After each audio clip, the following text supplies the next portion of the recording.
Nature's wealth, good for your health. This is the Raw Life Health Show. Hello everybody, this is Paul Neeson with the Raw Life Health Show. Here we are with Noah here in our little garden that we're going to plant. We just bought all of these plants. We got everything from eggplants to tomatoes to cucumbers to zucchini.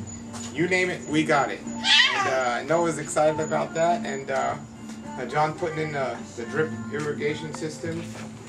And I'm cleaning up everything, and we're just getting ready.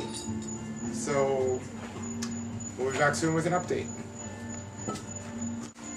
Alright, this is John Coley, Growing Your Greens with the update. So we're working on the raised bed. I'm putting in the drip irrigation system now. Maybe we'll go over that in a couple seconds. But I just wanted to give you the update. So we have all these plants, and all these plants were bought at Home Depot and Lowe's.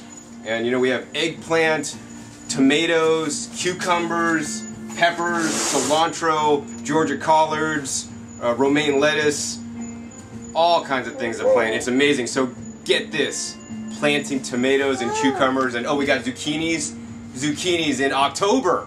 It's October and we're planting these here in West Palm Beach because this is Brussels sprouts. This is the place, you know, where you need to plant, you know, the normally summer vegetables in October, because in the summer here in southern Florida it's too hot, but it actually cools down enough so that these things will really thrive. So I'm really interested in seeing the updates that we're going to get here pretty soon and see how all these plants do. Peppers, I mean, they're going to go in tomorrow and you'll see the end result. Actually, you'll get to see the end result in just a couple minutes. Here are the collards, a lot of different collards. Let's see, we have some tomatoes,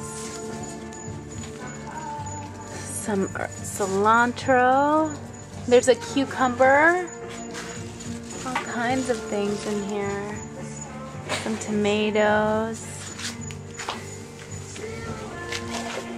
eggplant,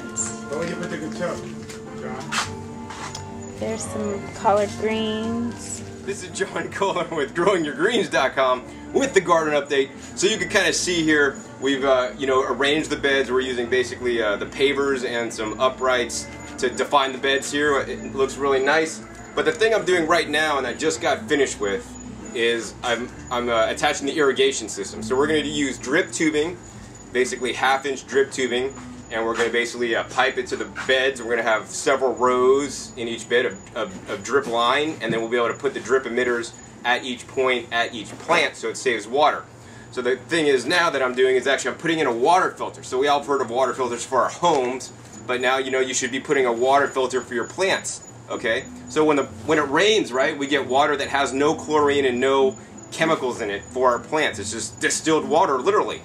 Right? But when we use water from the municipal system, we're getting water that has chlorine in it. And we know better than to drink chlorine water. Hopefully you're drinking all bottled water, and hopefully you have a shower filter so you're not showering in chlorine water. Well, if we shower in chlorine water, it'll make our skin and our hair dry.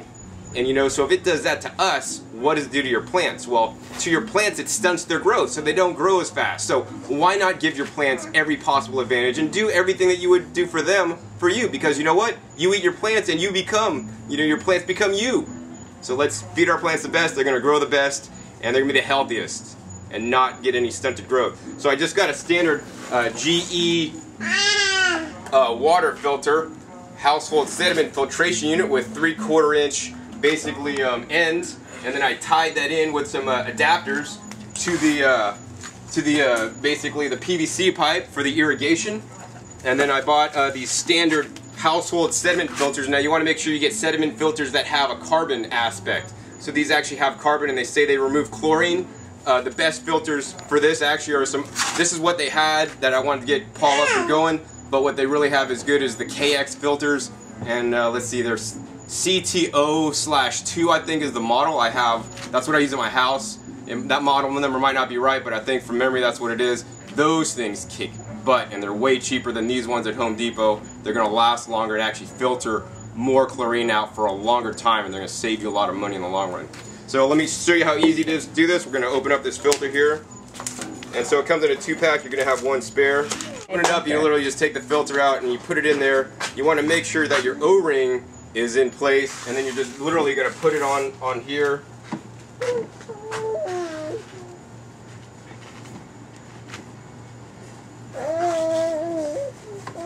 And you're going to screw it in place, and they give you a special handy dandy filter wrench to use to put on there to basically tighten it. So you can make sure you get it really tight. Now you don't want to over tighten, you just want to tighten it enough so it seals, because if you over tighten you won't be able to get it off.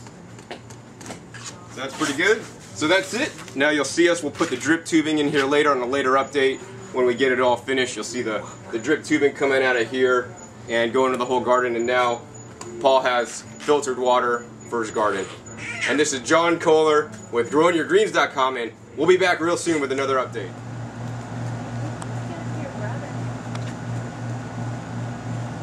Here we are in Florida at our house. It's late, and check out this frog just on my wall here.